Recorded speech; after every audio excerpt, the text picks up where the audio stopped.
दोस्तों नमस्कार, जिज्ञासा समाधान में एक बार फिर आपका स्वागत है। आज की वीडियो में हम बात करेंगे सांची के स्तूप की। सांची के स्तूप का रहस्य जानेंगे, सांची के स्तूप का इतिहास जानेंगे। तो चलिए जानते हैं वीडियो में। वैसे तो सांची के स्तूप को किसी परिचय की जरूरत नहीं है, क्योंकि सांची के स्तूप को पहले से ही भारत के सबसे महत्वपूर्ण स्थानों में से एक के रूप में चिन्हित किया जा चुका है। सांची स्तूप एक छोटे से गांव में है जो कि भोपाल मध्य प्रदेश से लगभग 52 किलोमीटर की दूरी पर है। और सांची स्तूप एक विशाल अर्ध परिपत्र गुंबद के आकार का एक कक्ष बना हुआ है, जिसमें भगवान बुद्ध के अवशेषों को शांतिपूर्ण वातावरण में रखा गया है। सांची के स्तूप दूर से देखने में भले ही मामूली अर्ध गोलाकार संरचनाएं लगें, लेकिन इसकी भव्यता और विशेषता और बारीकियों का पता सांची आकर ही देखने पर मिलता है। इसीलिए देश विदेश से बड़ी संख्या में बौद्ध मतावलंबी, पर्यटक और शोधार्थी इस बेमिसाल संरचना को देखने चले आते हैं। सांची के स्तूपों का निर्माण कई कालखंडों में हुआ है, जिसे ईसा पूर्व 3री सदी से 12वीं सदी के मध्य में माना गया है। ईसा पूर्व 483 में जब गौतम बुद्ध ने अपना देह त्याग किया, तो उनके शरीर के अवशेषों पर अधिकार जमाने के लिए उनके अनुयायी राजा आपस में लड़ने झगड़ने लगे थे। और अंत में एक बौद्ध संत ने समझा बुझाकर उनके शरीर के अवशेषों के हिस्सों को उनमें वितरित कर दिया और समाधान किया। इन्हें लेकर शुरुआत में 8 स्तूपों का निर्माण हुआ और बौद्ध धर्म का प्रचार प्रसार इन स्तूपों को प्रतीक मानकर होने लगा। बौद्ध धर्म और उसकी शिक्षा के प्रचार प्रसार में मौर्य काल के महान राजा अशोक का सबसे बड़ा योगदान रहा है। बुद्ध का संदेश दुनिया तक पहुंचाने के लिए उन्होंने एक सुनियोजित योजना के तहत काम किया। उन्होंने पुराने स्तूपों को खुदवा कर उनसे मिले अवशेषों को 84,000 भाग किए और अपने राज्य के निकटवर्ती देशों में भेजकर बड़ी संख्या में स्तूपों का निर्माण करवाया और इन स्तूपों को स्थायी संरचना में बदला ताकि ये लंबे समय तक बने रहें। सम्राट अशोक ने भारत में जिन स्थानों पर बौद्ध स्मारकों का निर्माण करवाया, उनमें सांची भी एक था। तब तक ये बौद्ध शिक्षा के प्रमुख केंद्रों के रूप में विकसित हो चुका था। सांची का उस दौर में कितना महत्व रहा होगा, इसका अंदाजा इससे लगाया जा सकता है कि अशोक के पुत्र महेंद्र और पुत्री संघमित्रा श्रीलंका में धर्म प्रचार पर जाने से पूर्व यहाँ मठ में रहा करते थे, जहाँ पर उनकी माता का भी कक्ष था। हर धर्म की भांति बौद्धकालीन संरचनाओं को उनकी मान्यताओं के अनुसार बनाया गया और इन संरचनाओं में धर्म से परे स्तूप एक नया विचार था।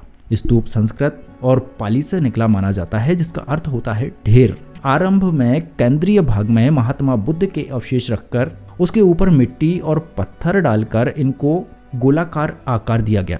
इनमें बाहर से ईंटों और पत्थरों की ऐसी चिनाई की गई ताकि खुले में इन स्तूपों पर मौसम का कोई प्रभाव न हो सके। स्तूपों में मंदिर की भांति कोई गर्भगृह नहीं होता है। सांची में बौद्ध वास्तुशिल्प की बेहतरीन कृतियां हैं, जिनमें स्तूप, तोरण, स्तंभ इत्यादि शामिल हैं। इनमें पहला स्तूप सम्राट अशोक द्वारा बनाया गया था, जिसमें महात्मा बुद्ध के अवशेष रखे गए और आसपास यहाँ पर 2 अन्य और छोटे स्तूप भी हैं, जिनमें उनके शुरुआती शिष्यों के अवशेष रखे गए हैं। सांची स्तूप का प्रवेश द्वार आंखों को चौंका देने वाली वास्तुकला का अद्भुत नमूना है, जिसमें नर और मादा और पेड़ पर खुदे हुए भित्ति चित्र अपने आप में एक अनोखा अजूबा है। ये माना जाता है कि ये 2 आत्माएं मानव की भावनाओं और मानसिक स्थिति को चित्रित करती हैं। बौद्धों का मानना है कि ये मूर्तियां गेट पर लगे होने से एक अच्छे शगुन का प्रतीक हैं। पत्थर से बने तोरणों में महात्मा बुद्ध के जीवन की झांकी और जातक प्रसंगों को उकेरा गया है। ये काम इतनी बारीकी से किया गया है कि मानो कारीगरों ने कलम कूंची से इनको गढ़ा हो।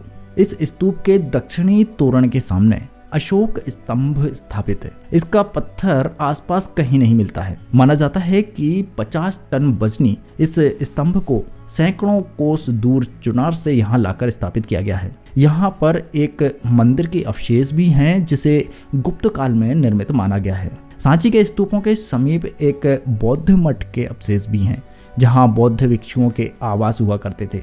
यहीं पर पत्थर का एक विशाल कटोरा है, जिसमें भिक्षुओं को अन्न बांटा जाता था। यहाँ पर मौर्य, शुंग, कुषाण, सातवाहन और गुप्तकालीन अवशेषों सहित छोटी बड़ी कुल 4 दर्जन संरचनाएं मौजूद हैं। शुंग काल में सांची में अशोक द्वारा निर्मित स्तूप को विस्तार दिया गया, जिससे इसका व्यास 70 फीट से बढ़कर 120 फीट और ऊंचाई 54 फीट हो गई। इसके अलावा यहाँ पर अन्य स्तूपों का निर्माण कराया गया। सांची में इन स्तूपों का जीर्णोद्धार लंबे समय तक चला। इसके बाद शुंग और कुषाण नरेशों ने अपने काल में यहाँ पर अन्य स्तूप निर्मित करवाए। सांची की कीर्ति राजपूत काल तक तो बनी रही, लेकिन पहले तुर्की के आक्रमण और बाद में मुगलों की सत्ता की स्थापना के बाद ये घटने लगी। औरंगजेब के काल में बौद्ध धर्म का केंद्र सांची गुमनामी में खो गया। 19वीं सदी में कर्नल टेलर यहाँ पर आए तो उन्हें सांची के स्तूपों की हालत बहुत ही खराब मिली। उन्होंने इनको खुदवाया और व्यवस्थित किया। कुछ इतिहासकार मानते हैं कि उन्होंने इसके अंदर धन संपदा के अंधेरे में खुदाई की, जिससे इन स्तूपों की संरचना को काफी नुकसान हुआ।